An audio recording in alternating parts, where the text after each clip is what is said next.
ahead and start, Chris. So I'd like to thank you all for coming out here this morning. First, I think all of us would agree that we're brokenhearted, and what's happened in Broward County to those kids. Our thoughts and prayers go out to that community, to the victims, their families, to the school administrators and teachers. And it just breaks your heart when something like this happens in our country.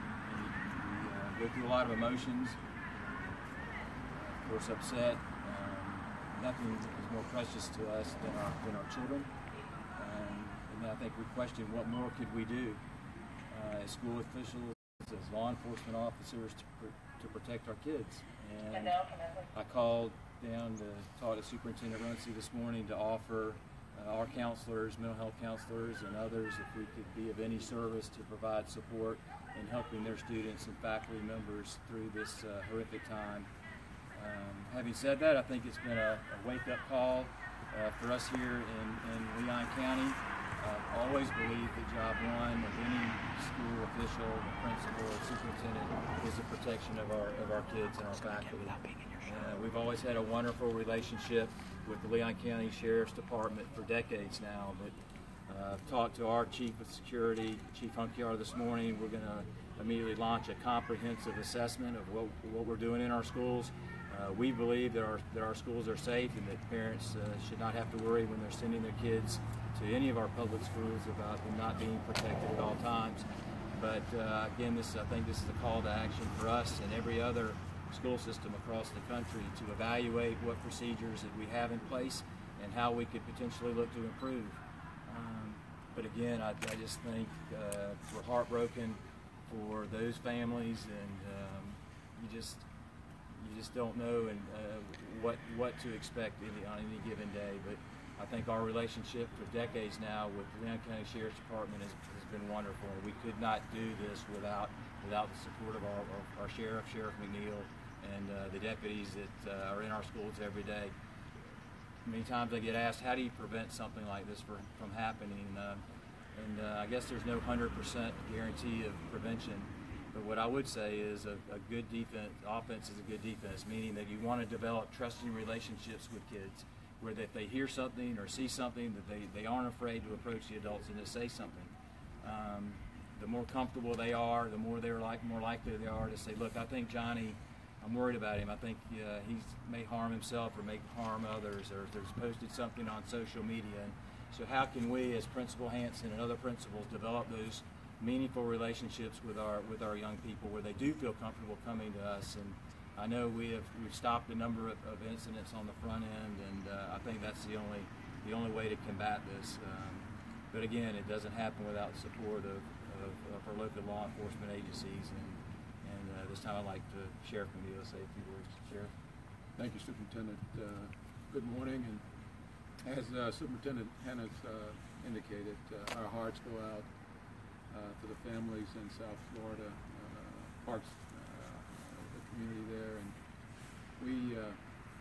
we certainly here in Leon County have been focused for quite some time, obviously, on trying to make sure we do everything we can to keep our schools safe.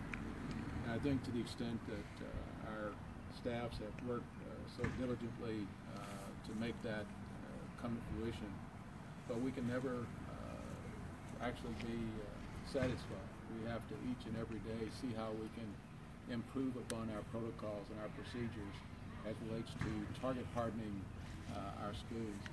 And unfortunately, it continues to take circumstances like these to get us focused in the right area as relates to how we should be keeping our kids safe. So over the next several days and perhaps months, we'll be doing some reassessments to see exactly where we are, to see what lessons can be learned, unfortunately, from these circumstances.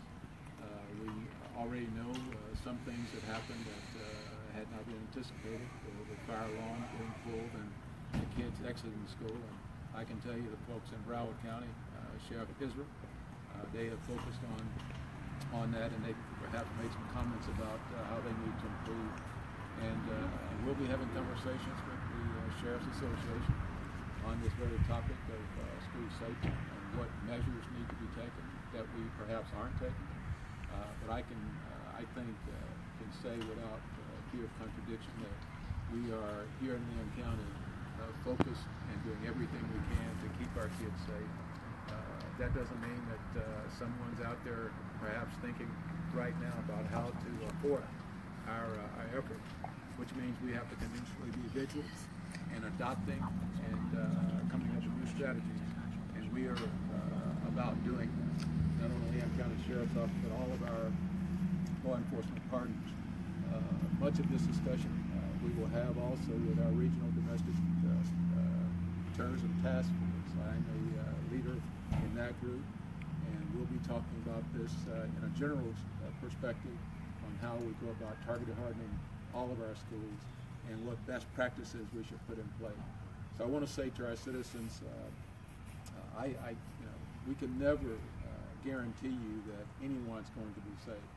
But what we can guarantee you is that we, the superintendent, the principals, and the teachers of our schools, along with your law enforcement partners, we are going to do everything possible to make sure that we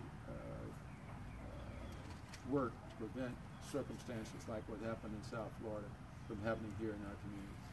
And with that, I'll give it back to the superintendent.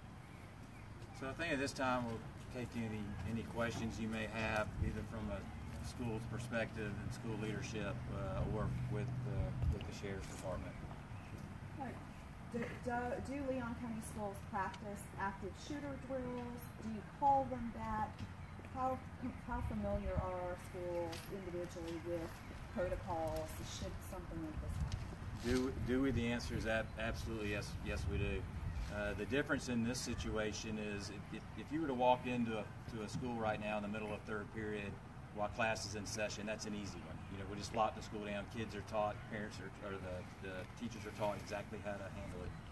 The question is, how do you do it in between classes, and how do you do it at lunch or before school, or heaven forbid now, this is twice that I know of that someone's pulled a fire alarm to get kids to come running out, and then they're exposed.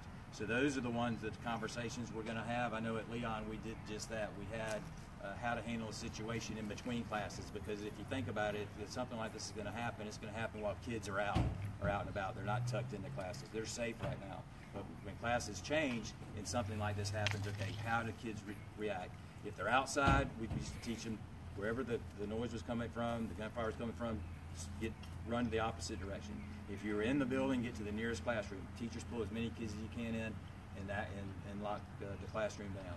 But I think, again, it goes back to this comprehensive review of what we're doing not only at Fairview Middle School or at Lincoln High School or at Astoria Park Elementary, to make sure or to reassure that our administrators are trained as much as we possibly can in any given situation. You can't predict every scenario, but in any different scenarios like what they had yesterday, how do our children respond? And will you require a drill based on what happened yesterday? Absolutely. Absolutely. So I don't want, the last thing our kids I want to have happen is them stand outside, something like this can happen, and them not know what to do. So we are absolutely going to work to have more active shooter training, especially in between classes during times of motion. I know it likely differs from the levels of school, but I mean, do teachers and administrators intend to have kind of conversations with the students about these type of things beyond just the training? You know, we had that discussion just the other day, Ryan, and to make sure that our kids understand the code of conduct book and the seriousness of some of their actions. That bringing even a simple pellet gun is not acceptable and has serious consequences. That we take more time at the beginning of the year with our kids at every level, whether they're in the third grade or the 12th grade, to walk through the student code of conduct and to understand these are the expectations. It goes back to the testing. Our teachers are so focused on getting ready academically that we may have overstepped or lost sight of, let's talk about the rules and what's appropriate in school, what's not appropriate in school, and actions and consequences. That we need to go back to take time at the beginning of each year to have these serious conversations and to remind our kids, if you see something, if you hear something, say something. We're all in this together. We have to work together as a community to protect each other from harm.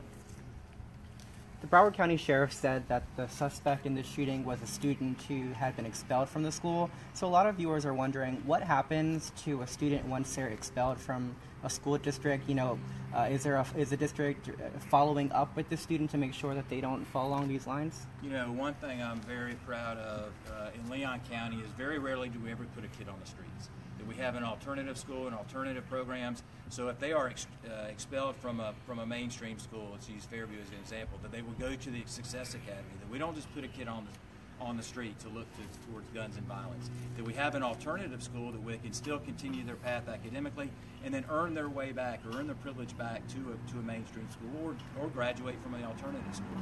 So I'm proud to say, and that school operates in the red. I mean, we commit resources to provide opportunities as opposed to putting kids on the street. And you do have school resource officers in most of the schools now. Are you stepping up security today, this week, as a result of what happened in Broward? Well, obviously, we didn't throw any new deputies in the last 24 hours or so. But what we will continue to do, obviously, is we rotate our deputies from school to school.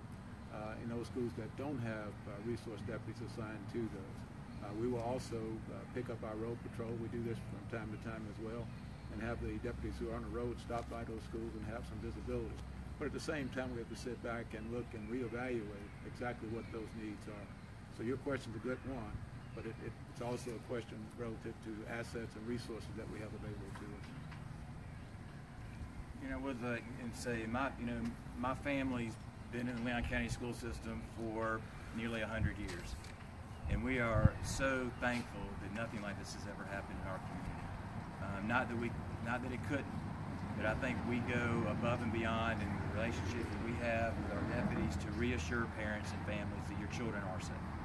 And I believe they are.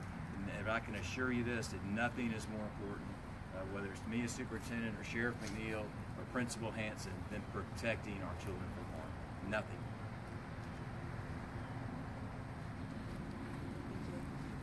Thank you. Thank you.